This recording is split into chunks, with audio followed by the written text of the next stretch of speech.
ધોરણ 7 ગણિત પ્રકરણ 1 પૂર્ણાંક સંખ્યાઓ પરિચય આપણે પૂર્ણ સંખ્યાઓ અને પૂર્ણાંક સંખ્યાઓનો અભ્યાસ કરી ગયા છીએ. ચાલો જરા યાદ કરી લઈએ. ધન સંખ્યાઓ 1, 2, 3, 4, 5 વગેરેને આપણે પ્રાકૃતિક સંખ્યાઓ કહીએ છીએ. પ્રાકૃતિક સંખ્યાઓમાં શૂન્યનો સમાવેશ કરવાથી આપણને પૂર્ણ સંખ્યા મળે છે. ઋણ સંખ્યા જેવી કે -1, -2, -3, -4, -5 વગેરેનો પૂર્ણ સંખ્યામાં સાથે સમાવેશ કરતા જે સંખ્યાઓ મળે છે તેને પૂર્ણાંક સંખ્યાઓ કહે છે. એટલે કે સંખ્યાઓ -3, -2, -1, 0, 1, 2, 3 છે. હવે આપણે પૂર્ણ સંખ્યા અને પૂર્ણાંક સંખ્યાઓ વચ્ચેના તફાવત, તેમના ગુણધર્મો અને ક્રિયાઓ વિશેનો અભ્યાસ કરીશું. પુનરાવર્તન. આપણે પૂર્ણાંક સંખ્યાઓને સંખ્યા રેખા પર દર્શાવતા શીખી ગયા છીએ. આપણે જાણીએ છીએ કે સંખ્યા રેખા પર શૂન્યની જમણી બાજુ ધન સંખ્યાઓ 1, 2, 3, 4, 5 વગેરે અને શૂન્યની ડાબી બાજુ ઋણ સંખ્યાઓ -1, -2, -3, -4 વગેરે અંકિત કરેલી છે. અહીં આકૃતિમાં કેટલીક પૂર્ણાંક સંખ્યાઓ અંકિત કરેલ છે.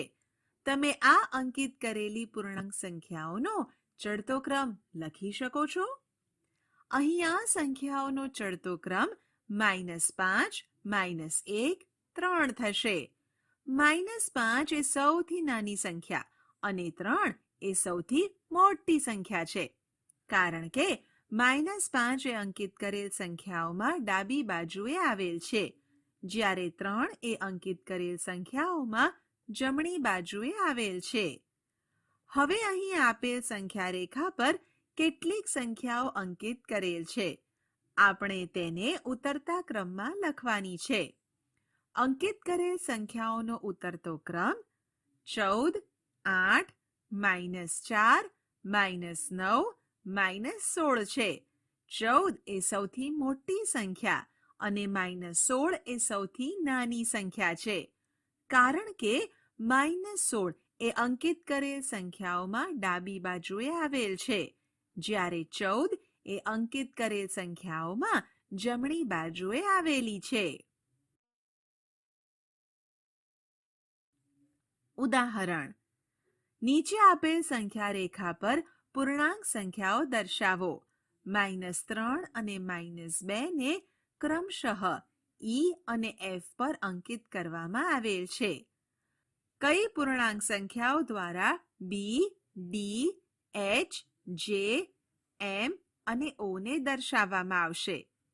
ઉકેલ. અહીં આકૃતિમાં દર્શાવ્યા મુજબ પૂર્ણાંક સંખ્યાઓ દ્વારા B, D, H, J, M અને O ને અનુક્રમે -6, -4, 0, 2, 5 અને 7 વડે દર્શાવવામાં આવે છે. પૂર્ણાંક સંખ્યાઓના સરવાળા અને બાદબાકી. આપણે પૂર્ણાંક સંખ્યાઓના સરવાળા અને બાદબાકી વિશે શીખી ગયા છીએ. ચાલો યાદ કરી લઈએ. 1. કોઈ પણ પૂર્ણાંક સંખ્યામાં ધન પૂર્ણાંક ઉમેરતા આપણે જમણી બાજુ ખસીએ છીએ. દાખલા તરીકે 3 + 5 = 8, 7 + 4 = 11, 5 + 5 = 10. 2.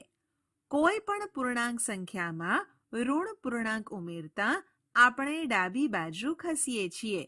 દાખલા તરીકે 3 + -2 = 3 - 2 = 1, -4 + -3 = -4 - 3 = -7, -7 - 3 = -10.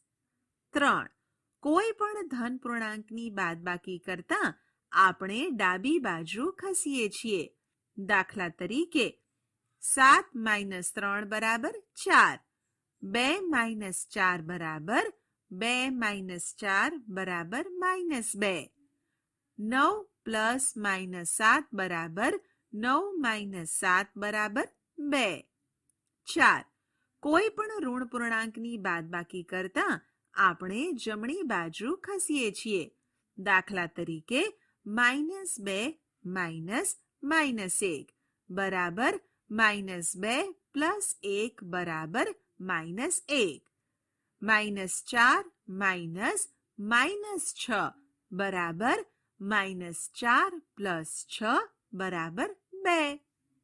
3 - -4 બરાબર 3 + 4 બરાબર 7. પૂર્ણાંક સંખ્યાઓના સરવાળા અને બાદબાકીના ગુણધર્મો. સરવાળા વિશે સંવૃત્તા. આપણે શીખી ગયા છીએ કે કોઈ પણ બે પૂર્ણ સંખ્યાઓનો સરવાળો કરતા પૂર્ણ સંખ્યા જ મળે છે. દાખલા તરીકે 17 + 24 બરાબર 41. અહીં 17 અને 24 એ પૂર્ણ સંખ્યા છે. 17 અને 24 નો સરવાળો 41 આવે છે, જે પણ પૂર્ણ સંખ્યા છે. આમ આ ગુણધર્મને પૂર્ણ સંખ્યા માટે સરવાળા વિશે સંવૃત્તાનો નિયમ કહે છે. આ નિયમ પૂર્ણાંક સંખ્યાઓ માટે સાચા છે કે નહીં એની ચકાસણી કરીએ. અહીં પૂર્ણાંક સંખ્યાઓની કેટલીક જોડીઓ આપેલ છે. કોષ્ટકને ધ્યાનથી જુઓ અને પૂર્ણ કરો. આમ બે પૂર્ણાંક સંખ્યાઓનો સરવાળો કરવાથી મળતું પરિણામ પણ પૂર્ણાંક સંખ્યા જ મળે છે. સામાન્ય રીતે કોઈ પણ બે પૂર્ણાંક સંખ્યાઓ a અને b માટે a + b પૂર્ણાંક છે.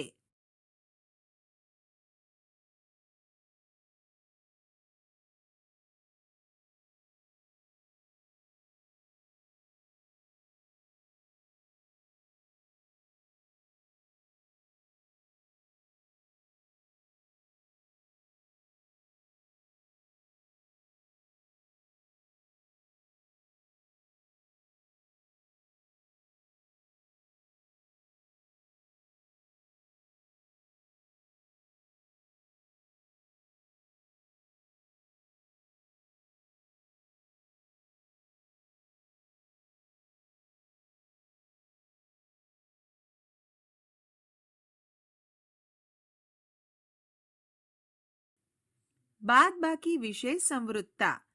જ્યારે આપણે એક પૂર્ણાંક સંખ્યામાંથી બીજી પૂર્ણાંક સંખ્યા બાદ કરીએ છીએ ત્યારે શું થાય છે? શું આપણે કહી શકીએ છીએ કે તેમનો તફાવત એક પૂર્ણાંક છે? અહીં આપેલા કોષ્ટકને જુઓ અને પૂર્ણ કરો. આપણે જાણીએ છીએ કે કોઈ પણ બે પૂર્ણાંક સંખ્યાઓનો તફાવત પૂર્ણાંક સંખ્યા જ મળે છે. દાખલા તરીકે 7 - 9 બરાબર -2. બાદબાકી વિશે સંવૃત્તા ચકાસવા નીચે આપેલ કોષ્ટકને ધ્યાનથી જુઓ. કોષ્ટકમાં આપેલ દરેક વિધાનનું પરિણામ પૂર્ણાંક સંખ્યા જ આવે છે. આમ પૂર્ણાંક સંખ્યાઓ બાદબાકી વિશે સંવૃત્તા ધરાવે છે. સામાન્ય રીતે જો a અને b બે પૂર્ણાંક સંખ્યાઓ હોય તો a - b પૂર્ણાંક છે.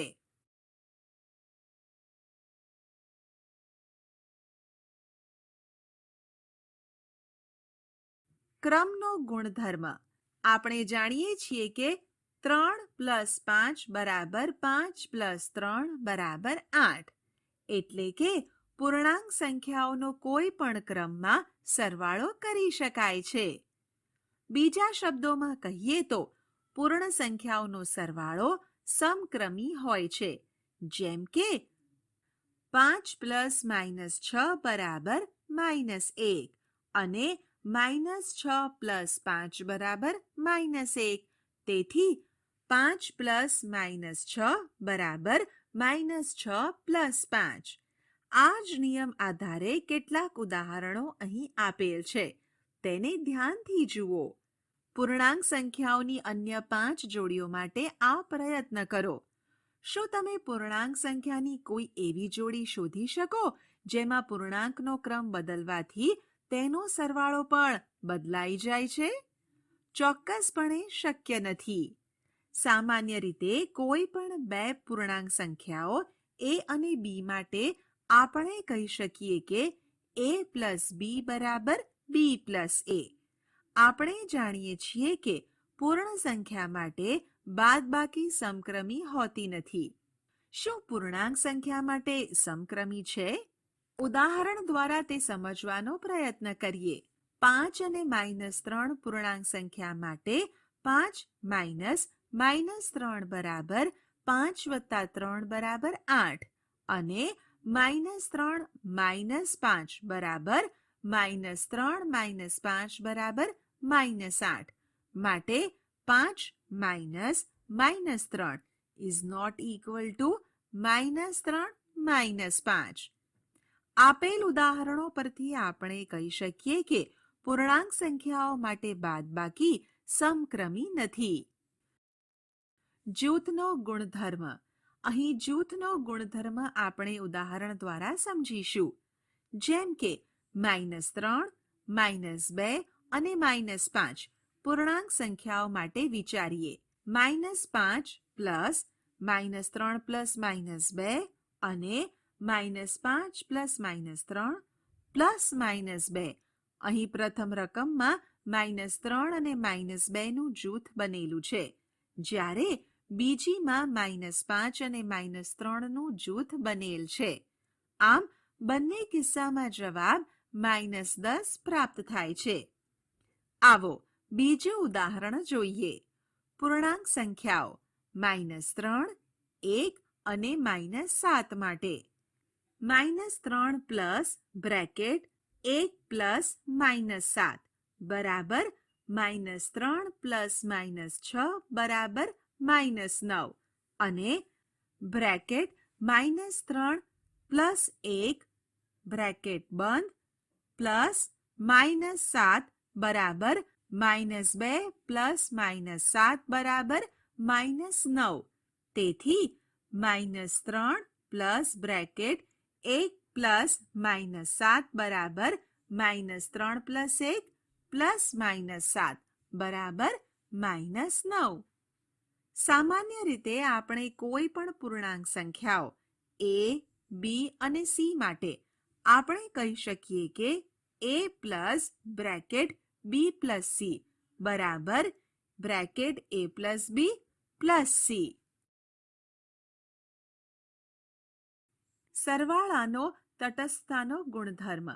આપણે જાણીએ છીએ કે જ્યારે આપણે પૂર્ણ સંખ્યામાં શૂન્ય ઉમેરીએ તો આપણને પૂર્ણ સંખ્યા જ મળે છે. આમ પૂર્ણ સંખ્યા માટે શૂન્ય તટસ્થ છે. શું શૂન્ય પૂર્ણાંક સંખ્યા માટે પણ તટસ્થ છે? આ સમજવા કેટલાક ઉદાહરણો જોઈએ. -8 પ્લસ 0 બરાબર -8. 0 પ્લસ -37 બરાબર -37. 0 પ્લસ -59 બરાબર -59. ઉદાહરણોના જવાબ પરથી આપણે કહી શકીએ કે પૂર્ણાંક સંખ્યાઓ માટે પણ શૂન્ય તટસ્થ છે. સામાન્ય રીતે કોઈ પણ પૂર્ણાંક a માટે a પ્લસ 0 બરાબર a બરાબર 0 પ્લસ a. પૂર્ણાંક સંખ્યાઓનો ગુણાકાર. આપણે પૂર્ણાંક સંખ્યાઓનો સરવાળો અને બાદબાકી શીખ્યા. હવે આપણે પૂર્ણાંક સંખ્યાઓનો ગુણાકાર કેવી રીતે થાય એ શીખીએ. ધન અને ઋણ પૂર્ણાંકોનો ગુણાકાર. આપણે જાણીએ છીએ કે પૂર્ણ સંખ્યાઓનો ગુણાકાર એ સરવાળાનું પુનરાવર્તન કરે છે. જેમ કે 5 પ્લસ 5 પ્લસ 5 બરાબર 3 ગુણ્યા 5 બરાબર 15. આપણે આપેલ સંખ્યા રેખા પર -5 પ્લસ -5 પ્લસ -5 બરાબર -15 દર્શાવી શકીએ છીએ. આપણે આ રીતે પણ લખી શકીએ છીએ. માટે -5 વત્તા -5 વત્તા -5 બરાબર 3 ગુણ્યા -5 બરાબર -15. હવે આપણે સંખ્યા રેખાની મદદ વગર ધન પૂર્ણાંક અને ઋણ પૂર્ણાંકનો ગુણાકાર કેવી રીતે મેળવાય તે જોઈએ. એટલે કે 3 ગુણ્યા -5 નો ગુણાકાર મેળવવા માટે આપણે 3 ગુણ્યા 5 શોધીએ અને જે જવાબ મળે તેની આગળ માઇનસનું ચિહ્ન મૂકીશું. જેમ કે 5 ગુણ્યા -4 બરાબર માઇનસ બ્રેકેટ 5 ગુણ્યા 4 બરાબર -20 થશે. તે જ પ્રમાણે 4 ગુણ્યા -8 બરાબર -4 ગુણ્યા 8 બરાબર -32 થશે. 3 ગુણ્યા -7 બરાબર માઇનસ બ્રેકેટમાં 3 ગુણ્યા 7 બરાબર -21. 6 ગુણ્યા -5 બરાબર માઇનસ બ્રેકેટમાં 6 ગુણ્યા 5 બરાબર -30 અને 10 ગુણ્યા -43 બરાબર માઇનસ બ્રેકેટમાં 10 ગુણ્યા 43 બરાબર -430 થશે. આમ આપણે ધન પૂર્ણાંક અને ઋણ પૂર્ણાંકનો ગુણાકાર શોધી પૂર્ણ સંખ્યાનો ગુણાકાર કર્યા પછી જે જવાબ મળે છે તેની આગળ ઋણ માઇનસ ચિહ્ન મૂકવામાં આવે છે એટલે આપણને ઋણ પૂર્ણાંક મળે છે. સામાન્ય રીતે કોઈ પણ બે ધન પૂર્ણાંકો a અને b માટે કહી શકીએ કે a ગુણ્યા -b બરાબર -b ગુણ્યા a બરાબર માઇનસ ઇન્ટુ બ્રેકેટ a ગુણ્યા b. ઉદાહરણ ગુણાકાર શોધો. 1 15 ગુણ્યા -16, 2 21 ગુણ્યા -32, 3 -42 ગુણ્યા 12, 4 -55 ગુણ્યા 15, 5 25 ગુણ્યા -21, 6 -23 ગુણ્યા 20. ઉકેલ. 1 15 ગુણ્યા -16 બરાબર -16 ગુણ્યા 15 બરાબર માઇનસ બ્રેકેટમાં 16 ગુણ્યા 15 બરાબર -240. 2 21 ગુણ્યા -32 બરાબર -32 ગુણ્યા 21 બરાબર માઇનસ બ્રેકેટમાં 32 ગુણ્યા 21 બરાબર -673. 3 -42 ગુણ્યા 12 બરાબર માઇનસ બ્રેકેટમાં 42 ગુણ્યા 12 બરાબર -504. 4 -55 ગુણ્યા 15 બરાબર માઇનસ બ્રેકેટમાં 55 ગુણ્યા 15 બરાબર -825. 5 25 ગુણ્યા -21 બરાબર -21 ગુણ્યા 25 બરાબર માઇનસ બ્રેકેટમાં 21 ગુણ્યા 25 બરાબર -525. 6 -23 ગુણ્યા 20 બરાબર -23 ગુણ્યા 20 બરાબર માઇનસ બ્રેકેટમાં 23 ગુણ્યા 20 બરાબર -460. બે ઋણ પૂર્ણાંકોનો ગુણાકાર. આપણે જાણીએ છીએ કે બે ઋણ પૂર્ણાંકોનો ગુણાકાર કરતા જે જવાબ મળે તેની આગળ ધન ચિહ્ન મૂકવામાં આવે છે. જેમ કે 1 -3 ગુણ્યા -2 બરાબર 6, 2 -3 ગુણ્યા -3 બરાબર 9, 3 -3 ગુણ્યા -4 બરાબર 12. કોઈ પણ બે ધન પૂર્ણાંકો a અને b માટે -a ગુણ્યા -b બરાબર a ગુણ્યા b થશે. ઉદાહરણ ગુણાકાર શોધો. 1 -31 ગુણ્યા -100, 2 -25 ગુણ્યા -72, 3 -83 ગુણ્યા -28. ઉકેલ. 1 -31 ગુણ્યા -100 બરાબર 3100. 2 -25 ગુણ્યા -72 બરાબર 1800. 3 -83 ગુણ્યા -28 બરાબર 2324. પ્રવૃત્તિ. અહીં આપણે એક એવું બોર્ડ લઈશું જેની પર -104 થી 104 સુધીની સંખ્યાઓ અંકિત કરેલી હોય. હવે આપેલ બેગને ધ્યાનથી જુઓ. તેમાં 2 વાદળી અને 2 લાલ પાસા છે. વાદળી પાસા પર અંકો ધન પૂર્ણાંક છે અને લાલ પાસા પરના અંકો ઋણ પૂર્ણાંક દર્શાવે છે. રમતની શરૂઆત આ રીતે કરીશું. સૌપ્રથમ દરેક ખેલાડી પોતાના કાઉન્ટરને 0 પર મૂકશે. હવે જ્યારે જે ખેલાડીનો વારો આવે ત્યારે બેગમાંથી 2 પાસા એકસાથે નીકળીને ઉછળશે. આમ તેને 2 જુદા પાસા પર અલગ અલગ અંકો મળશે. ત્યારબાદ ખેલાડી પાસા પર અંકિત અંકોનો ગુણાકાર કરે છે. જો જવાબ ધન હશે તો તે કાઉન્ટરને ધન દિશા તરફના 104 બાજુ ખસેડશે અને જો જવાબ ઋણ હશે તો તે ખેલાડી તેના કાઉન્ટરને ઋણ દિશા તરફના -104 બાજુ ખસેડશે. આમ રમત રમતા જે ખેલાડી પ્રથમ -104 અથવા 104 પર પહોંચશે તે વિજેતા ગણાશે. અહીં આપણને 2 વાદળી અને 2 લાલ પાસા પરથી કુલ 3 શક્યતાઓ મળશે. જેમ કે બંને પાસા વાદળી આવે એટલે કે આ વખતે બંને અંકો ધન પૂર્ણાંક આવશે, જેનો ગુણાકાર પણ ધન થશે.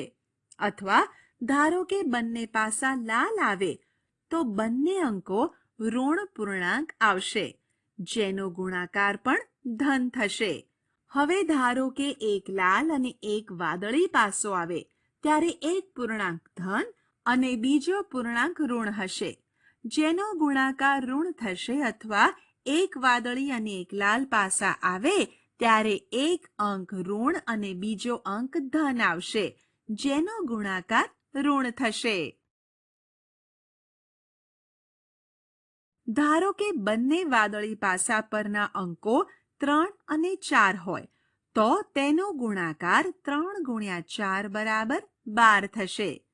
આ જ રીતે ધારો કે લાલ પાસા પરના અંકો 2 અને 5 હોય તો તેનો ગુણાકાર -2 ગુણ્યા -5 બરાબર 10 થશે. અને એક લાલ અને એક વાદળી પાસા માટે અંકિત કરેલ અંકો 4 અને 3 હોય તો તેનો ગુણાકાર -4 ગુણ્યા -3 બરાબર -12 મળશે. આ રીતે રમત આગળ વધશે અને જે ખેલાડી -104 અથવા 104 પર પ્રથમ પહોંચશે તે વિજેતા ગણાશે. આ રમત તમે તમારા મિત્રો સાથે રમો. 3 અથવા વધુ ઋણ પૂર્ણાંકોનો ગુણાકાર. આપણે જાણીએ છીએ કે 2 ઋણ પૂર્ણાંકોનો ગુણાકાર ધન આવે છે. 3 ઋણ પૂર્ણાંકોનો ગુણાકાર ઋણ આવે છે. 4 ઋણ પૂર્ણાંકોનો ગુણાકાર ધન આવે છે. આ રીતે 5 ઋણ પૂર્ણાંકોનો ગુણાકાર 6 ઋણ પૂર્ણાંકોનો ગુણાકાર આપણે મેળવી શકીએ છીએ. ટૂંકમાં આપેલ ઋણ પૂર્ણાંકોની સંખ્યા બેકી હોય તો ગુણાકારનો જવાબ ધન પૂર્ણાંક મળશે અને જો પૂર્ણાંકોની સંખ્યા એકી હોય તો ગુણાકારનો જવાબ ઋણ પૂર્ણાંક આવે છે. અહીં -9 ગુણ્યા -5 ગુણ્યા -6 ગુણ્યા -3 બરાબર 810 થશે, જે ધન પૂર્ણાંક દર્શાવે છે કારણ કે ઋણ પૂર્ણાંકોની સંખ્યા બેકી છે. જ્યારે -9 ગુણ્યા -5 ગુણ્યા 6 ગુણ્યા -3 બરાબર -810 થશે, જે ઋણ પૂર્ણાંક દર્શાવે છે કારણ કે ઋણ પૂર્ણાંકની સંખ્યા એકી છે. ઉદાહરણ: નીચે આપેલ સંખ્યાઓનો ગુણાકાર કરતા મળતા જવાબનું ચિહ્ન શું થશે? 1. 8 ઋણ પૂર્ણાંકો અને 3 ધન પૂર્ણાંકો. 2. 5 ઋણ પૂર્ણાંકો અને 4 ધન પૂર્ણાંકો. 3. -1 12 વખત. 4. -1 2m વખત, જ્યાં m પ્રાકૃતિક સંખ્યા છે. ઉકેલ: 1. અહીં 8 ઋણ પૂર્ણાંકની સંખ્યા બેકી છે, તેથી તેનો ગુણાકાર ધન થશે. કુલ 8 ઋણ પૂર્ણાંકો અને 3 ધન પૂર્ણાંકોનો ગુણાકાર એટલે કે ધન પૂર્ણાંકોનો ધન પૂર્ણાંક સાથેનો ગુણાકાર કરતા જવાબ ધનમાં આવશે. 2. 5 ઋણ પૂર્ણાંકોની સંખ્યા એકી હોવાથી તેનો ગુણાકાર ઋણ આવશે, જ્યારે 4 ધન પૂર્ણાંકોનો ગુણાકાર ધન થશે. માટે કુલ 5 ઋણ પૂર્ણાંકો અને 4 ધન પૂર્ણાંકોનો ગુણાકાર એટલે કે ઋણ પૂર્ણાંકોનો ધન પૂર્ણાંક સાથેનો ગુણાકાર કરતા જવાબ ઋણમાં આવશે. 3. -1ની ઋણ નિશાની 12 વખત આવે છે. 12 બેકી સંખ્યા છે, તેથી તેનો ગુણાકાર કરતા જવાબ ધન આવશે. 4. અહીં m પ્રાકૃતિક સંખ્યા હોવાથી m બરાબર 1, 2, 3, 4 એમ વગેરે લેતા 2m એ બેકી પ્રાકૃતિક સંખ્યા બનશે. આમ -1 એટલે કે ઋણ સંખ્યાનો બેકી વખત ગુણાકાર કરતા મળતો જવાબ ધન સંખ્યા આવશે. પૂર્ણાંક સંખ્યાઓના ગુણાકાર વિશેના ગુણધર્મો. ગુણાકાર વિશે સંવૃત્તા. આપણે જાણીએ છીએ કે કોઈ પણ બે પૂર્ણાંક સંખ્યાઓનો ગુણાકાર આપણને પૂર્ણાંક સંખ્યા જ આપે છે, જે નીચે કોષ્ટકમાં દર્શાવેલ છે. આમ આપેલ કોષ્ટકમાં દરેક વિધાનનો જવાબ પૂર્ણાંક સંખ્યા જ આવે છે. સામાન્ય રીતે કોઈ પણ બે પૂર્ણાંક સંખ્યાઓ a અને b માટે a ગુણ્યા b પૂર્ણાંક સંખ્યા છે. ગુણાકાર માટેનો ક્રમનો ગુણધર્મ. આપણે જાણીએ છીએ કે પૂર્ણ સંખ્યા માટે ગુણાકાર સમક્રમી છે. શું આપણે કહી શકીએ કે પૂર્ણાંક સંખ્યા માટે પણ ગુણાકાર સમક્રમી છે? આ સમજવા નીચેનું કોષ્ટક ધ્યાનથી જુઓ. આપેલ કોષ્ટકમાં વિધાન 1 અને વિધાન 2 નો જવાબ સમાન આવે છે. તેથી આપણે કહી શકીએ કે પૂર્ણાંક સંખ્યાઓ માટે પણ ગુણાકાર સમક્રમી છે. આમ સામાન્ય રીતે જો a અને b આપેલ બે પૂર્ણાંક સંખ્યાઓ હોય તો તેમનો ગુણાકાર કોઈ પણ ક્રમમાં લઈ શકાય છે. એટલે કે a ગુણ્યા b બરાબર b ગુણ્યા a. શૂન્ય વડે ગુણાકાર. આપણે જાણીએ છીએ કે જ્યારે કોઈ પણ પૂર્ણ સંખ્યાને શૂન્ય વડે ગુણવામાં આવે છે ત્યારે જવાબ શૂન્ય આવે છે. આ જ રીતે કોઈ પણ પૂર્ણાંક સંખ્યાને શૂન્ય વડે ગુણવામાં આવે તો જવાબ શૂન્ય જ આવે છે. દાખલા તરીકે -3 ગુણ્યા શૂન્ય બરાબર શૂન્ય, 0 ગુણ્યા -4 બરાબર શૂન્ય, 7 ગુણ્યા શૂન્ય બરાબર શૂન્ય અને 0 ગુણ્યા 8 બરાબર શૂન્ય. સામાન્ય રીતે કોઈ પણ પૂર્ણાંક સંખ્યા a માટે a ગુણ્યા શૂન્ય બરાબર 0 ગુણ્યા a બરાબર શૂન્ય. ગુણાકારની તટસ્થ સંખ્યા. આપણે જાણીએ છીએ કે 1 એ ગુણાકારમાં પૂર્ણ સંખ્યાઓ માટે તટસ્થ સંખ્યા છે. નીચે આપેલ પૂર્ણાંક સંખ્યાઓનો એક સાથે ગુણાકાર કરતા જવાબ તે સંખ્યા પોતે જ મળે છે. -3 ગુણ્યા 1 બરાબર -3, -4 ગુણ્યા 1 બરાબર -4, 1 ગુણ્યા -5 બરાબર -5, 1 ગુણ્યા -6 બરાબર -6, 1 ગુણ્યા 5 બરાબર 5, 1 ગુણ્યા 8 બરાબર 8, 3 ગુણ્યા 1 બરાબર 3, 7 ગુણ્યા 1 બરાબર 7. ઉપરોક્ત ગુણાકાર દર્શાવે છે કે કોઈ પણ પૂર્ણાંક સંખ્યાનો એક સાથે ગુણાકાર કરતા પરિણામ તેની તે જ પૂર્ણાંક સંખ્યા મળે. સામાન્ય રીતે કોઈ પણ પૂર્ણાંક સંખ્યા a માટે a ગુણ્યા 1 બરાબર 1 ગુણ્યા a બરાબર a.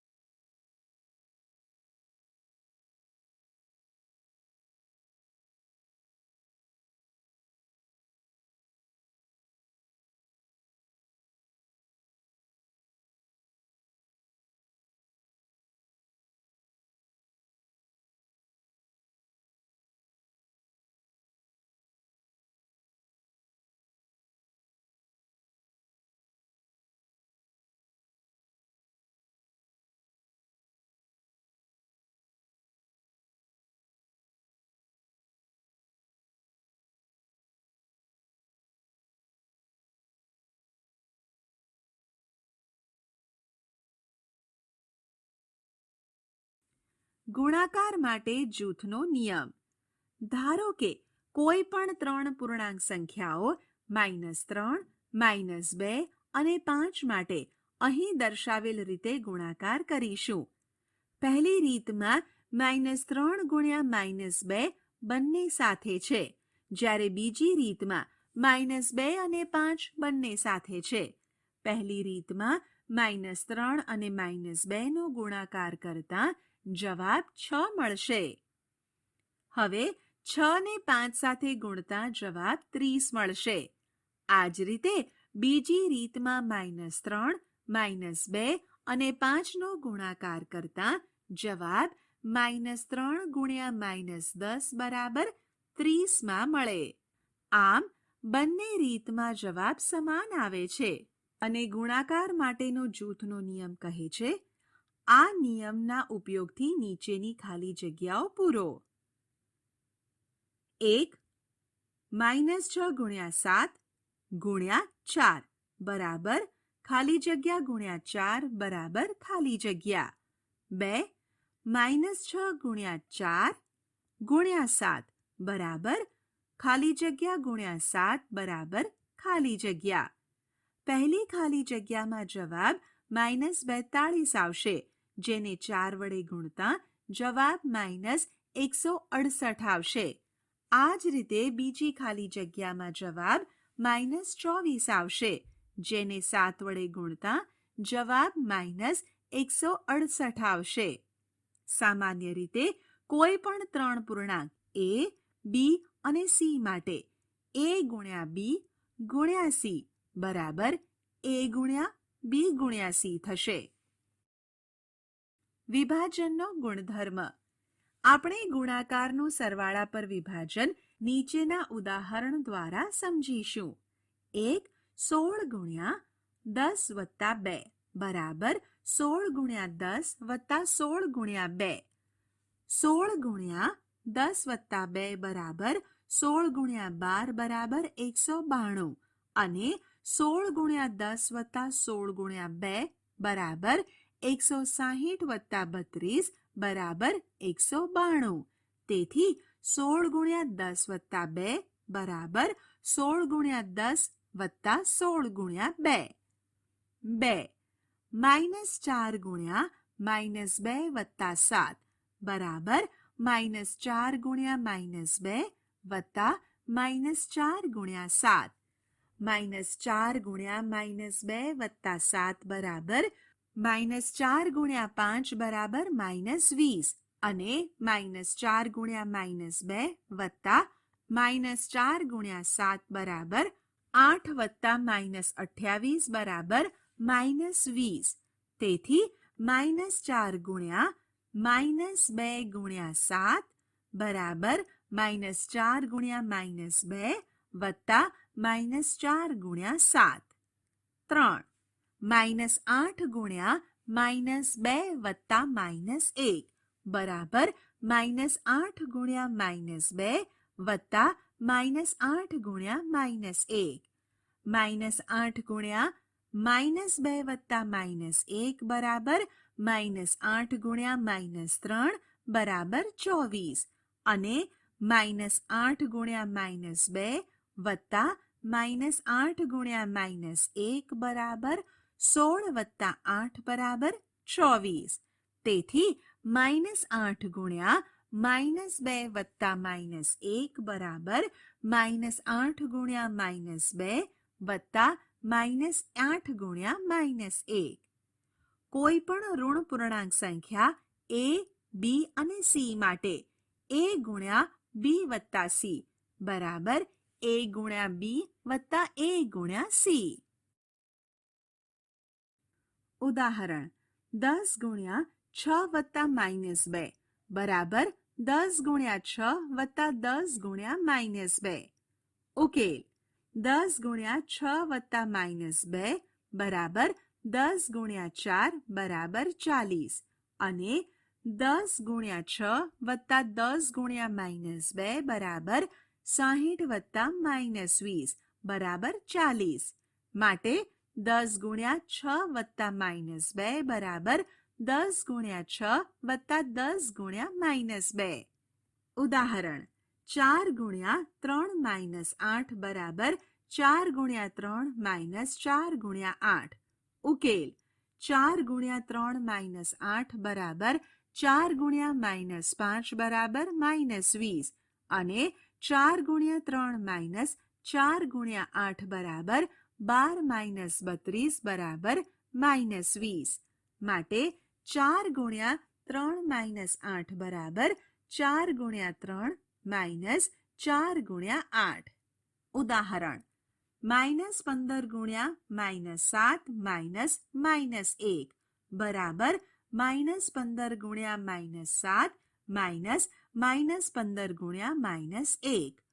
ઉકેલ -15 ગુણ્યા -7 -1 બરાબર -15 ગુણ્યા -6 બરાબર 90 અને -15 ગુણ્યા -7 -15 ગુણ્યા -1 બરાબર 105 બાદ 15 બરાબર 90. માટે -15 ગુણ્યા -7 -1 બરાબર -15 ગુણ્યા -7 -15 ગુણ્યા -1. ઉપરના ઉદાહરણો ચકાસતા આપણને નવું વિભાજન મળે છે. સામાન્ય રીતે કોઈ પણ 3 પૂર્ણાંક સંખ્યા a, b અને c માટે a ગુણ્યા b - c બરાબર a ગુણ્યા b - a ગુણ્યા c.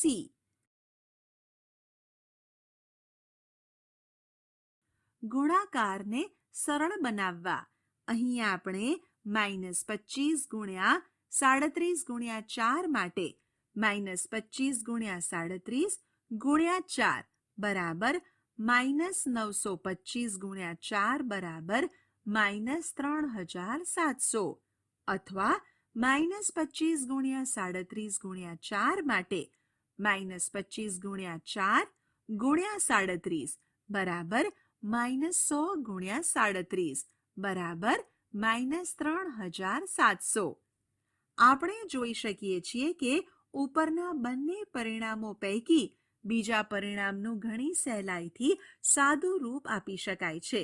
એટલે કે સંખ્યાઓના ક્રમનો, જૂથનો અને વિભાજનનો ગુણધર્મ આપણને ગુણાકારની ગણતરી સરળ બનાવવામાં મદદ કરે છે. ઉદાહરણ 1 16 ગુણ્યા 12 2 -23 ગુણ્યા 48 3 -35 ગુણ્યા -98 4 52 ગુણ્યા -8 વત્તા -52 ગુણ્યા 2. ઉકેલ 1 16 ગુણ્યા 12 બરાબર 16 ગુણ્યા 10 વત્તા 2 બરાબર 16 ગુણ્યા 10 વત્તા 16 ગુણ્યા 2 બરાબર 160 વત્તા 32 બરાબર 192. 2 -23 ગુણ્યા 48 બરાબર -23 ગુણ્યા 50 - 2 બરાબર -23 ગુણ્યા 50 વત્તા -23 ગુણ્યા 2 બરાબર -1150 -46 બરાબર -1150 વત્તા 46 બરાબર -1104. 3 -35 ગુણ્યા -98 બરાબર -35 ગુણ્યા -100 વત્તા 2 બરાબર -35 ગુણ્યા -100 વત્તા -35 ગુણ્યા 2 બરાબર 3500 -70 બરાબર 3430. 4 52 ગુણ્યા -8 વત્તા -52 ગુણ્યા 2 બરાબર 52 ગુણ્યા -8 વત્તા 52 ગુણ્યા -2 બરાબર 52 ગુણ્યા -8 વત્તા -2 બરાબર 52 ગુણ્યા -10 બરાબર -520. 5 -49 ગુણ્યા 18 6 -25 ગુણ્યા -31 7 70 ગુણ્યા -19 8 70 ગુણ્યા -19 વત્તા -1 ગુણ્યા 70. 5 -49 ગુણ્યા 18 બરાબર -50 વત્તા 1 ગુણ્યા 18 બરાબર -50 ગુણ્યા 18 વત્તા 1 ગુણ્યા 18 બરાબર -900 વત્તા 18 બરાબર -882. 6 -25 ગુણ્યા -31 બરાબર -25 ગુણ્યા -30 -1 બરાબર -25 ગુણ્યા -30 -25 ગુણ્યા 1 બરાબર 750 વત્તા 25 બરાબર 775. 7 70 ગુણ્યા -19 બરાબર 70 ગુણ્યા -20 વત્તા 1 બરાબર 70 ગુણ્યા -20 વત્તા 70 ગુણ્યા 1 બરાબર -1400 વત્તા 70 બરાબર -1330. 8 70 ગુણ્યા -19 વત્તા -1 ગુણ્યા 70 બરાબર 70 ગુણ્યા -19 વત્તા 70 ગુણ્યા -1 બરાબર 70 ગુણ્યા -19 વત્તા -1 બરાબર 70 ગુણ્યા -20 બરાબર -1400. 9 -18 ગુણ્યા -10 ગુણ્યા 9 10 -20 ગુણ્યા -2 ગુણ્યા -5 ગુણ્યા 7 11 -1 ગુણ્યા -5 ગુણ્યા -4 ગુણ્યા -6 12 -30 ગુણ્યા 13 વત્તા -3 બરાબર -30 ગુણ્યા 13 વત્તા -30 ગુણ્યા -3 9 -18 ગુણ્યા -10 ગુણ્યા 9 બરાબર -18 ગુણ્યા -10 ગુણ્યા 9 બરાબર 180 ગુણ્યા 9 બરાબર 1620. 10 -20 ગુણ્યા -2 ગુણ્યા -5 ગુણ્યા 7 બરાબર -20 ગુણ્યા -2 ગુણ્યા -5 ગુણ્યા 7 બરાબર -20 ગુણ્યા 10 ગુણ્યા 7 બરાબર -200 ગુણ્યા 7 બરાબર -1400. 11 -1 ગુણ્યા -5 ગુણ્યા -4 ગુણ્યા -6 બરાબર -1 ગુણ્યા -6 ગુણ્યા -4 ગુણ્યા -5 બરાબર 6 ગુણ્યા 20 બરાબર 120.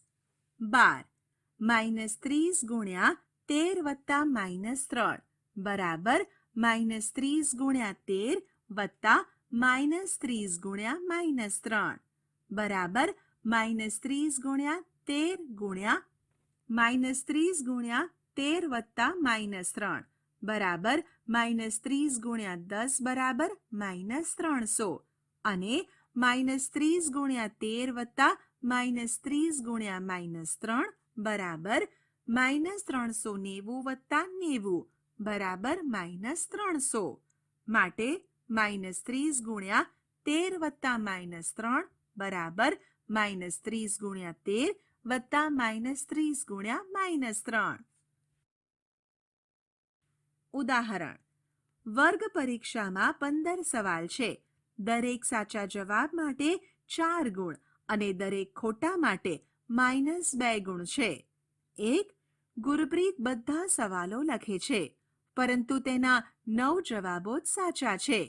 તેના કુલ કેટલા ગુણ હશે? 2. તેના એક મિત્રના ફક્ત 5 જવાબો સાચા છે, તો તેના મિત્રના કેટલા ગુણ હશે? ઉકેલ: 1. અહીં એક સાચા જવાબના 4 ગુણ છે, તેથી 9 સાચા જવાબના 9 ગુણ્યા 4 બરાબર 36 ગુણ થશે. હવે એક ખોટા જવાબના -2 ગુણ છે, તેથી 15 - 19 બરાબર 6.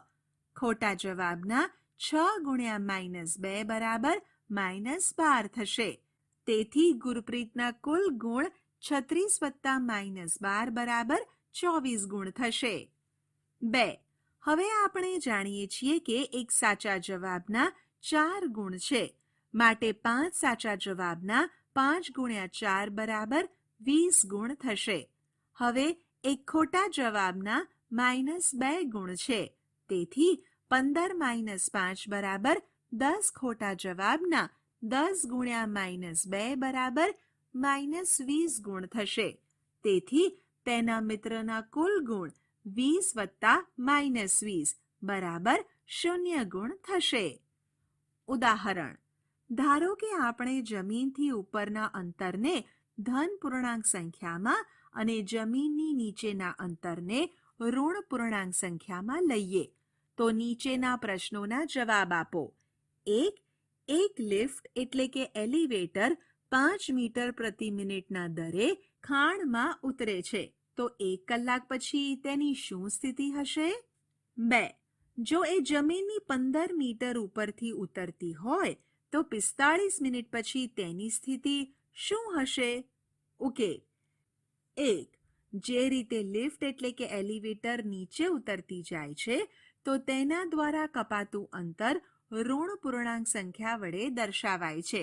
એલિવેટરની 1 મિનિટમાં બદલાતી સ્થિતિ બરાબર -5 મીટર છે, માટે 60 મિનિટ પછી એલિવેટરની સ્થિતિ બરાબર 60 ગુણ્યા -5 બરાબર -300 મીટર, એટલે કે 300 મીટર જમીનથી નીચે હશે. 2. અહીં 45 મિનિટ પછી એલિવેટરની બદલાતી સ્થિતિ બરાબર -5 ગુણ્યા 45 બરાબર -225 મીટર થશે, માટે 225 મીટર જમીનની નીચે હશે. તેથી એલિવેટરની સ્થિતિ બરાબર -225 + 15 બરાબર -210, એટલે કે 210 મીટર જમીનથી નીચે હશે. પૂર્ણાંકોનો ભાગાકાર. આપણે જાણીએ છીએ કે ભાગાકાર એ ગુણાકારનું ઉલટું એટલે કે વ્યસ્ત કાર્ય છે, જે આપણે નીચેના ઉદાહરણ દ્વારા સમજીશું. 3 ગુણ્યા 5 બરાબર 15, તેથી 15 ભાગ્યા 5 બરાબર 3 અને 15 ભાગ્યા 3 બરાબર 5 થશે.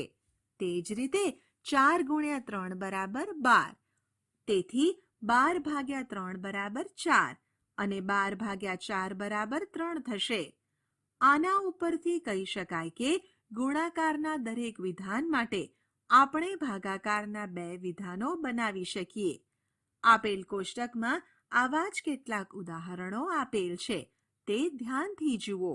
સામાન્ય રીતે કોઈ પણ 2 ધન પૂર્ણાંક a અને b માટે a ભાગ્યા -b બરાબર -a ભાગ્યા b, જ્યાં b ≠ 0 થશે. 125 ભાગ્યા -25 બરાબર -5, 2 80 ભાગ્યા -5 બરાબર -16, 3 64 ભાગ્યા -16 બરાબર -4.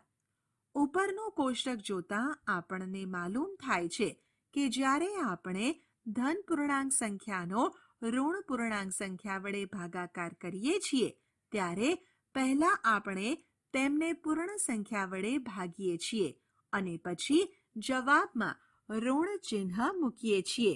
તેથી આપણને ઋણ પૂર્ણાંક સંખ્યા મળે છે. સામાન્ય રીતે કોઈ પણ 2 પૂર્ણાંક સંખ્યાઓ a અને b માટે -a ભાગ્યા -b બરાબર a ભાગ્યા b, જ્યાં b ≠ 0. દાખલા તરીકે a -12 ભાગ્યા -6 બરાબર 2, b -20 ભાગ્યા -5 બરાબર 4, c -32 ભાગ્યા -8 બરાબર 4, d -45 ભાગ્યા -9 બરાબર 5, e -36 ભાગ્યા -4 બરાબર 9, f -201 ભાગ્યા -3 બરાબર 67, g -325 ભાગ્યા -13 બરાબર 25. ઉપરનું કોષ્ટક જોતા આપણને માલુમ થાય છે કે જ્યારે આપણે ઋણ પૂર્ણાંક સંખ્યા વડે ભાગીએ છીએ, ત્યારે આપણે પહેલા તેમને ભાગીએ છીએ અને ત્યાર પછી જવાબમાં ધન ચિહ્ન મૂકીએ છીએ. આ રીતે આપણે ધન પૂર્ણાંક સંખ્યા મેળવીએ છીએ. પૂર્ણાંકના ભાગાકારના ગુણધર્મો. આપણે જાણીએ છીએ કે પૂર્ણાંકના ભાગાકાર સંવૃત નથી, જેમ કે -4 ભાગ્યા -2 બરાબર -4/-8 બરાબર 1/2 થશે, જે પૂર્ણાંક સંખ્યા નથી. હવે આપણે જાણીએ છીએ કે ભાગાકાર માટે પૂર્ણાંક સંખ્યા સમક્રમી નથી, જેમ કે -8 ભાગ્યા -4 is not equal to -4 ભાગ્યા -8. -9 ભાગ્યા 3 is not equal to 3 ભાગ્યા -9. અને -30 ભાગ્યા -6 is not equal to -6 ભાગ્યા -30. વળી આપણે જાણીએ છીએ કે પૂર્ણાંક સંખ્યાનો શૂન્ય વડે ભાગાકાર કરવો અર્થહીન છે અને શૂન્યને શૂન્ય સિવાયની કોઈ પણ પૂર્ણાંક સંખ્યા વડે ભાગાકાર કરતા પણ શૂન્ય જ મળે છે, કારણ કે કોઈ પણ પૂર્ણાંક સંખ્યા એ માટે a ભાગ્યા શૂન્ય એ વ્યાખ્યાયિત નથી, પરંતુ શૂન્ય ભાગ્યા a બરાબર શૂન્ય, જ્યાં a બરાબર શૂન્ય થશે. હવે કોઈ પણ પૂર્ણાંક સંખ્યાને 1 વડે ભાગીએ છીએ ત્યારે તેનો જવાબ તે જ પૂર્ણાંક સંખ્યા મળે છે. જેમ કે -8 ભાગ્યા 1 બરાબર -8, -11 ભાગ્યા 1 બરાબર -11, -13 ભાગ્યા 1 બરાબર -13, -25 ભાગ્યા 1 બરાબર -25, -37 ભાગ્યા 1 બરાબર -37 અને -48 ભાગ્યા 1 બરાબર -48. આમ પૂર્ણાંક સંખ્યા a ને 1 વડે ભાગતા પૂર્ણાંક સંખ્યા a પોતે જ મળે છે, એટલે કે a ભાગ્યા 1 બરાબર a. કોઈ પણ પૂર્ણાંક સંખ્યાને -1 વડે ભાગીએ તો એની એ જ પૂર્ણાંક સંખ્યા મળતી નથી. દાખલા તરીકે -8 ભાગ્યા -1 બરાબર 8, -11 ભાગ્યા -1 બરાબર 11, -17 ભાગ્યા -1 બરાબર 17 અને 13 ભાગ્યા -1 બરાબર -13. આમ કોઈ પણ પૂર્ણાંક સંખ્યાનો -1 વડે ભાગાકાર કરતા પૂર્ણાંકની જે નિશાની હોય તેનાથી વિરુદ્ધ નિશાનીમાં જવાબ મળે છે. જેમ કે -8 ને -1 વડે ભાગતા ધન 8 મળ્યા, તેવી જ રીતે ધન 11 ને -1 વડે ભાગતા ઋણ 11 મળ્યા. ઉદાહરણ: એક પરીક્ષામાં બધા સાચા જવાબો માટે 5 ગુણો અને બધા ખોટા જવાબો માટે -2 ગુણ આપવામાં આવે છે. 1. રાધિકાએ બધા પ્રશ્નોના જવાબ લખ્યા અને 30 ગુણ મેળવ્યા, કેમ કે તેણીના 10 જવાબો સાચા હતા. 2. જયે પણ બધા પ્રશ્નોના જવાબ લખ્યા અને -12 ગુણ મેળવ્યા, કેમ કે તેના 4 જવાબો સાચા હતા. તો બંને કેટલા ખોટા જવાબ આપ્યા હતા? ઉકેલ: 1. અહીં એક સાચા જવાબના 5 ગુણ છે, તેથી 10 સાચા જવાબના 10 ગુણ્યા 5 બરાબર 50 ગુણ થશે. રાધિકાએ 30 ગુણ મેળવ્યા છે, માટે ખોટા જવાબો માટે મેળવેલ ગુણ બરાબર 30 બાદ 50 બરાબર -20. પણ દરેક ખોટા જવાબ માટે -2 ગુણ છે, તેથી ખોટા જવાબોની સંખ્યા બરાબર -20 ભાગ્યા -2 બરાબર 10. રાધિકાએ 10 જવાબો ખોટા આપ્યા છે. 2. હવે 4 સાચા જવાબો માટે 5 ગુણ્યા 4 બરાબર 20 ગુણ થશે, પણ જયના કુલ ગુણ -12 છે, માટે ખોટા જવાબો માટે તેણે મેળવેલ ગુણ બરાબર -12 - 20 બરાબર -32. તેથી ખોટા જવાબોની સંખ્યા બરાબર -32 ભાગ્યા -2 બરાબર 16, માટે જયે 16 જવાબો ખોટા આપ્યા છે. ઉદાહરણ: એક દુકાનદારને એક પેન વેચવાથી 1 રૂપિયાનો નફો થાય છે, જ્યારે તેના પેન્સિલના જૂના જથ્થામાંથી પેન્સિલ વેચતા તેને 40 પૈસા પ્રતિ પેન્સિલની ખોટ જાય છે. 1. કોઈ એક મહિનામાં તેને ₹5ની ખોટ જાય છે. તે મહિના દરમિયાન તે 45 પેન વેચે છે. તેણે તે મહિના દરમિયાન કેટલી પેન્સિલ વેચી હશે? 2. તો પછીના મહિનામાં તેને નફો પણ નથી થતો કે ખોટ પણ નથી જતી. જો તે 70 પેન વેચે છે તો તેણે કેટલી પેન્સિલ વેચી હશે? ઉકેલ: 1. અહીં એક પેન વેચવાથી ₹1નો નફો થાય છે, એટલે કે 40 પેન વેચવાથી નફો ₹45 થશે, જેને આપણે +45 વડે દર્શાવી શકીએ. હવે કુલ આપેલી ખોટ ₹5 છે, જેને આપણે -5 વડે દર્શાવીશું. હવે મળેલ નફો વત્તા થયેલ ખોટ બરાબર કુલ ખોટ. થયેલ ખોટ બરાબર કુલ ખોટ માઇનસ કુલ નફો બરાબર -5 - 45 બરાબર -50. રૂપિયાને પૈસામાં ફેરવતા બરાબર -5000 પૈસા. હવે એક પેન્સિલ વેચવાથી થતી ખોટ 40 પૈસા છે, જેને આપણે -40 વડે દર્શાવીશું. તેથી વેચાયેલી પેન્સિલની સંખ્યા બરાબર -50 ભાગ્યા -40 બરાબર 125. દુકાનદારે તે મહિના દરમિયાન 125 પેન્સિલ વેચી હશે. 2. તે પછીના મહિનામાં તેને નફો પણ નથી થતો કે ખોટ પણ નથી જતી. માટે નફો વત્તા ખોટ બરાબર 0. મળેલ નફો બરાબર થયેલ ખોટ. માટે 70 પેન વેચવાથી નફો થતો બરાબર ₹70. તેથી પેન્સિલ વેચવાથી થયેલ ખોટ બરાબર ₹70. આપણે -70 અથવા -7000 પૈસા વડે દર્શાવીશું. માટે કુલ વેચાયેલ પેન્સિલની સંખ્યા બરાબર -7000 ભાગ્યા -40 બરાબર 175 પેન્સિલ. દુકાનદારે તે મહિના દરમિયાન 175 પેન્સિલ વેચી હશે. આપણે શી ચર્ચા કરી? 1. પૂર્ણાંક સંખ્યા એ સંખ્યાઓનો મોટો સમૂહ છે, જેમાં પૂર્ણ સંખ્યાઓ અને તેમની ઋણ સંખ્યાઓનો સમાવેશ થાય છે, જેનો અભ્યાસ આપણે ધોરણ 6માં કરી ચૂક્યા છીએ. 2.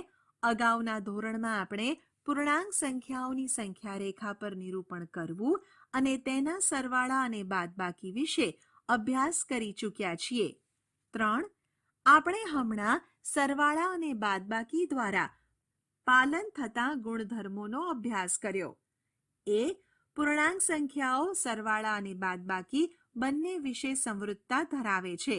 અર્થાત પૂર્ણાંક સંખ્યાઓ a અને b માટે a વત્તા b અને a - b મેળવતા પૂર્ણાંક સંખ્યા મળે છે. b પૂર્ણાંક સંખ્યાઓનો સરવાળો સમક્રમી છે, એટલે કે બધી જ પૂર્ણાંક સંખ્યાઓ a અને b માટે a વત્તા b બરાબર b વત્તા a. c પૂર્ણાંક સંખ્યાઓ માટે સરવાળો અને જૂથનો નિયમ ધરાવે છે, એટલે કે બધી જ પૂર્ણાંક સંખ્યાઓ a, b અને c માટે a વત્તા b વત્તા c બરાબર a વત્તા b વત્તા c. d પૂર્ણાંક સંખ્યાઓ શૂન્ય એ સરવાળા માટે તટસ્થ સંખ્યા છે, એટલે કે દરેક પૂર્ણાંક a માટે a વત્તા 0 બરાબર 0 વત્તા a બરાબર a. 4. અભ્યાસ કર્યા પછી આપણને એ જાણવા મળ્યું કે ધન પૂર્ણાંક સંખ્યા અને ઋણ પૂર્ણાંક સંખ્યાઓનો ગુણાકાર કરવાથી ઋણ પૂર્ણાંક સંખ્યા મળે છે અને બે ઋણ પૂર્ણાંક સંખ્યાઓનો ગુણાકાર કરવાથી ધન પૂર્ણાંક સંખ્યા મળે છે. ઉદાહરણ તરીકે -2 ગુણ્યા 7 બરાબર -14 અને -3 ગુણ્યા -8 બરાબર 24. 5. ઋણ પૂર્ણાંક સંખ્યાનો બેકી સંખ્યામાં ગુણાકાર કરતા જવાબ ધન પૂર્ણાંક મળે છે, જ્યારે ઋણ સંખ્યાઓનો એકી સંખ્યામાં ગુણાકાર કરતા જવાબ ઋણ પૂર્ણાંક સંખ્યા મળે છે. 6. પૂર્ણાંક સંખ્યાઓના ગુણાકાર વિશેના કેટલાક ગુણધર્મો. એ પૂર્ણાંક સંખ્યાઓ ગુણાકાર વિશે સમૃદ્ધતા ધરાવે છે. અર્થાત કોઈ પણ બે પૂર્ણાંક સંખ્યા a અને b માટે a ગુણ્યા b પૂર્ણાંક સંખ્યા છે. b. પૂર્ણાંક સંખ્યાઓનો ગુણાકાર સમક્રમી છે, અર્થાત કોઈ પણ પૂર્ણાંક સંખ્યાઓ માટે a ગુણ્યા b બરાબર b ગુણ્યા a. c. પૂર્ણાંક સંખ્યાઓ માટે ગુણાકાર જૂથનો નિયમ ધરાવે છે, એટલે કે કોઈ પણ ત્રણ પૂર્ણાંક સંખ્યાઓ a, b અને c માટે a ગુણ્યા b ગુણ્યા c બરાબર a ગુણ્યા b ગુણ્યા c. d. પૂર્ણાંક સંખ્યા 1 એ ગુણાકાર માટે તટસ્થ સંખ્યા છે, એટલે કે કોઈ પણ પૂર્ણાંક સંખ્યા a માટે a ગુણ્યા 1 બરાબર 1 ગુણ્યા a બરાબર a. 7. સરવાળાને ગુણાકાર હેઠળ પૂર્ણાંક સંખ્યાઓ વિભાજનનો ગુણધર્મ ધરાવે છે, અર્થાત કોઈ પણ ત્રણ પૂર્ણાંક સંખ્યાઓ a, b અને c માટે a ગુણ્યા b વત્તા c બરાબર a ગુણ્યા b વત્તા a ગુણ્યા c. 8. સરવાળા અને ગુણાકારમાં ક્રમનો ગુણધર્મ, જૂથનો ગુણધર્મ અને વિભાજનનો ગુણધર્મ આપણી ગણતરી સરળ બનાવવામાં મદદ કરે છે. આપણે એ પણ શીખી ગયા છીએ કે પૂર્ણાંક સંખ્યાનો કઈ રીતે ભાગાકાર થાય. આપણે જોયું કે a જ્યારે ધન પૂર્ણાંક સંખ્યાનો અન્ય ઋણ પૂર્ણાંક સંખ્યા વડે ભાગાકાર કરવામાં આવે અને ઋણ પૂર્ણાંકનો ધન પૂર્ણાંક વડે ભાગાકાર કરવામાં આવે ત્યારે ઋણ સંખ્યા પ્રાપ્ત થાય છે. b. ઋણ પૂર્ણાંક સંખ્યાનો અન્ય ઋણ પૂર્ણાંક સંખ્યા વડે ભાગાકાર કરવામાં આવે છે ત્યારે ધન પૂર્ણાંક સંખ્યા પ્રાપ્ત થાય છે. 10. કોઈ પણ પૂર્ણાંક સંખ્યા a માટે a ભાગ્યા 0 એ વ્યાખ્યાયિત નથી. b. a ભાગ્યા 1 બરાબર a થશે.